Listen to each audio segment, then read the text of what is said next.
अली ज़फ़र साहब, आपके पास आना चाहती हूँ क्योंकि ये मामला बहुत दिलचस्प मरहले में दाखिल हो गया सुप्रीम कोर्ट के अंदर, और बहुत सारे लोगों को आज हमने कहते हुए सुना कि नमाज़ें बख्शवाने गए तो रोज़े भी, जो एक मुहावरा है वो इस्तेमाल किया कि अब नाअहलियत की तलवार भी शायद पाकिस्तान तहरीक इंसाफ पे लटक सकती है।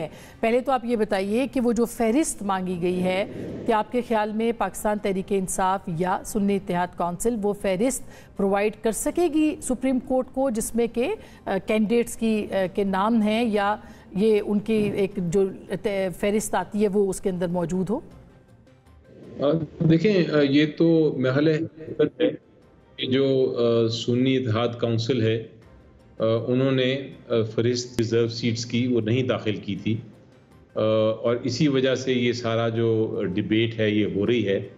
तो वो मेरा नहीं ख्याल कि अदालत फहरिस्त मांग रही है सुन्नी इत्तेहाद काउंसिल की। वो तो इशू एक एडमिटेड पोजीशन है, शुरू से ही ये मौक़िफ़ है जो सुन्नी इत्तेहाद काउंसिल ने केस फाइल किया है, उसमें यही मौक़िफ़ इख्तियार किया है कि चाहे लिस्ट दी हो या ना दी हो, चाहे आपका कैंडिडेट जीता हो इलेक्शन में या ना जीता हो, उससे फ़र्क नहीं पड़ता। रिजर्व सीट्स आपको तब मिल सकती हैं जब आपके इंडिपेंडेंट लोग आपको किसी भी सियासी जमात को ज्वाइन कर लें, चाहे वो उसने रिजर्व सीट दी हो या ना दी हो। जब एक बार उसको ज्वाइन कर लेंगे तो फिर उनकी इंटाइटलमेंट या उनकी एक हक बन जाता है कि रिजर्व सीट्स उनको उसके मुताबिक मिले जितने लोग उनके कैंडिडेट्स को ज्वाइन किया है। तो ये जी अली ज़फ़र साहब, आज सुप्रीम कोर्ट में जो ज़ाहिर आपने भी सुना ही होगा, सुप्रीम कोर्ट में चीफ जस्टिस साहब ने कहा कि अगर ख़वातीन या अक़लियतों की लिस्ट नहीं दी गई तो असरात होंगे। मसलन वो ये मानना चाह रहे हैं या लोगों के सामने लाना चाह रहे हैं कि इस मुकदमे से के लिए खुद सुन्नी इत्तेहाद कौंसिल ने जो भी लिस्ट पहले दी जा सकती थी वो नहीं दी, तो जब प्राइस बॉन्ड ही नहीं लिया तो रकम कैसे मिलेगी? ये ऑब्जर्वेशन मैंने सुनी थी चीफ जस्टिस साहब की, मैं मौजूद था।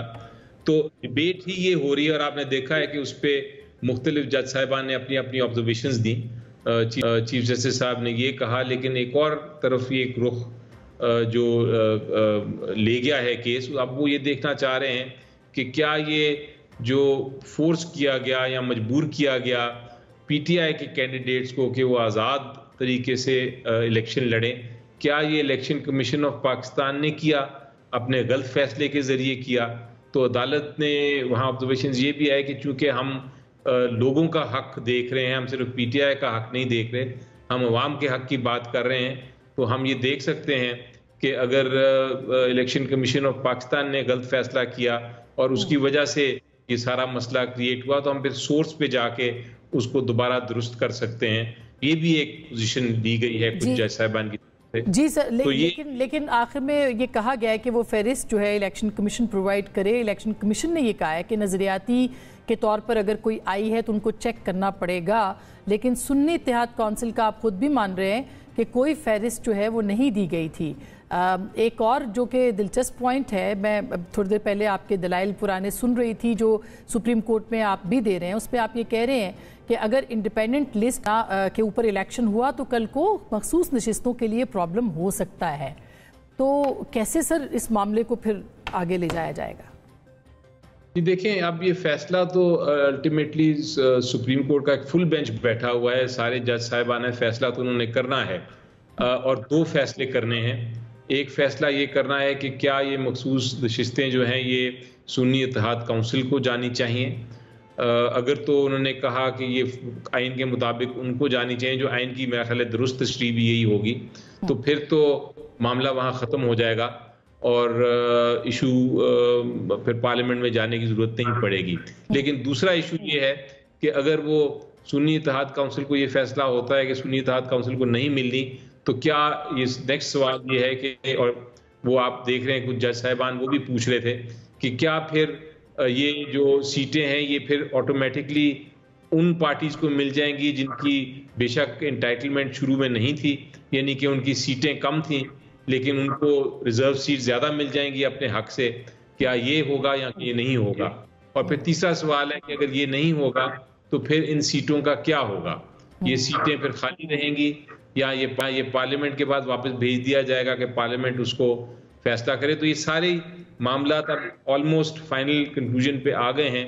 आप डिबेट सुनती रही, मैंने तो आज देखा, लाइव भी देखता रहा, अदालत से देखता रहा, और क्योंकि मैं इन्वॉल्व हूँ इस केस में तो मुझे ऑब्जर्वेशंस के पीछे क्या कानूनी बहस है जो ऑब्जर्वेशन जज साहिबान की तरफ से आ रही है वो भी मुझे अंदाजा है। तो इस वक्त काफ़ी इंटरेस्टिंग पोजीशन है जिसमें अदालत का क्या फैसला होगा ये हम नहीं कह सकते। बिल्कुल, बड़ी दिलचस्प सूरत हाल है। अली जफर साहब, आपने तो इसको कंटेस्ट किया है, इस पूरे मामले को पेशावर हाई कोर्ट के अंदर भी। कायरा साहब, आपका पॉइंट ऑफ व्यू इस मामले पे क्या है? क्योंकि सादा लफ्ज़ों में इस वक्त पाकिस्तान तहरीक इंसाफ की या सुन्नी इत्तेहाद कौंसिल की जो साथ में नशिस्तों का मामला तो है ही, लेकिन जस्टिस मंदोखेल कह रहे हैं कि आपने डिक्लेरेशन भी दिया था, नुमाइंदों ने जो कि बने हैं अब बाद में सुन्नी इत्तेहाद कौंसिल में गए हैं, उनके अगर नहीं है तो ये फिर फ्लोर क्रॉसिंग में भी आ जाएगा मामला। आप क्या कहते हैं सर?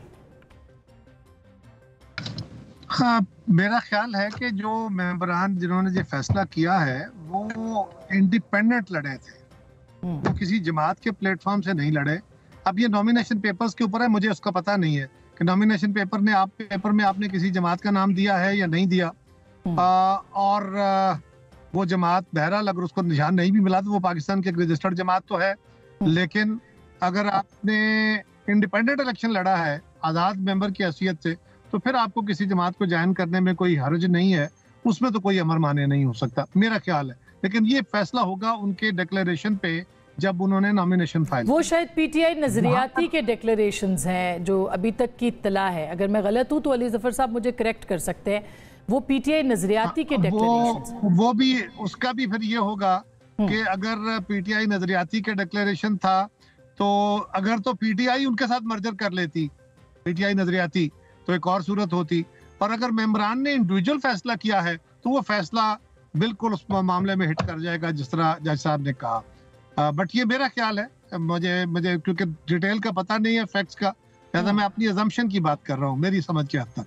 जहां तक ताल्लुक ये है, अली जफर साहब फरमा रहे हैं, ये हमारे बड़े आला कानूनदान है और ये अपना केस भी लड़े हैं इससे पहले भी। अब सवाल ये है कि इनकी जमात का तो इंटरेस्ट ये है ना जो ये फरमा रहे हैं।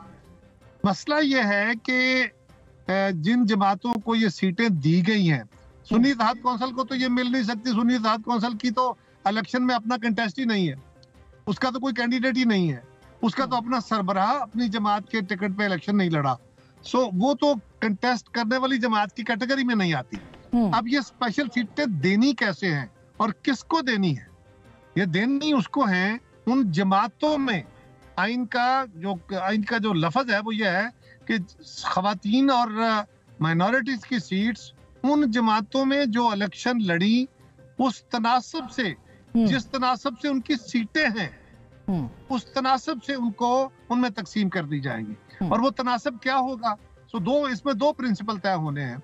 एक ये कि कौन सी जमातें हैं जो इलेक्शन लड़ी और उनकी सीटें आई या उनको लोगों ने ज्वाइन किया, दोनों सूरतों में। और अगर ज्वाइन कर लिया तो फिर भी वो क्वालिफाई कर जाते हैं। और उनका तनासुब क्या है? तनासुब निकलना है कि जो जमातें हैं उनके टोटल जो मेंबर जीत के आए हैं वो कितने हैं। ये टोटल हाउस का तनासुब नहीं निकलना, उनके मेंबर कितने हैं और स्पेशल सीटें कितनी हैं, जितना प्रोपोर्शनल। यानी फर्ज करें 4 जमातें हैं, मतलब ये प्योरली बिल्कुल प्योरली इसी तरह 30%, एक को 10%, इस तरह की सीटें आई हैं जी। तो जो स्पेशल सीटें हैं वो उसी तनासब से तकसीम होनी है। आइन बड़ा वाज़ेह तौर पे ये कह रहा है सर, लेकिन वो आइन यहाँ पे कुछ नहीं कह रहा ना जी सर। छोटा सा उसमें ना एक जो वजाहत की जाती है कि जी देखिए इन जमातों की सीटें अपनी कम है, यानी एक जमात की 10 सीटें हैं और उसको प्रोपोर्शनेट में 15% सीटें मिल गई स्पेशल।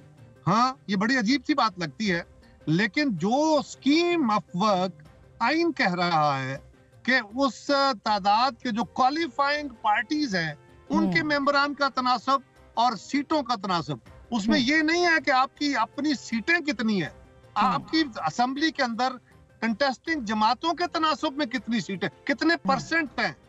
सर अब इस पे कायरे साहब असल में सादा सी बात है कि एक है आईनी और कानूनी पहलू जिसके ऊपर इस वक्त जजेस जो है वो बात कर रहे हैं, एक है इसका सियासी पहलू, जिसके ऊपर अतर मनिल्ला साहब बार बार निशानदेही भी कर रहे हैं। जो आज की प्रोसीडिंग थी उसमें भी उन्होंने कुछ बातें तो मेरा ख्याल है अतर मनिल्ला साहब को चाहिए वो सियासी बातें ना करें, वो कानूनी और कानूनी बातें करें। सियासत करनी है तो फिर सियासत के मैदान में आगे करें।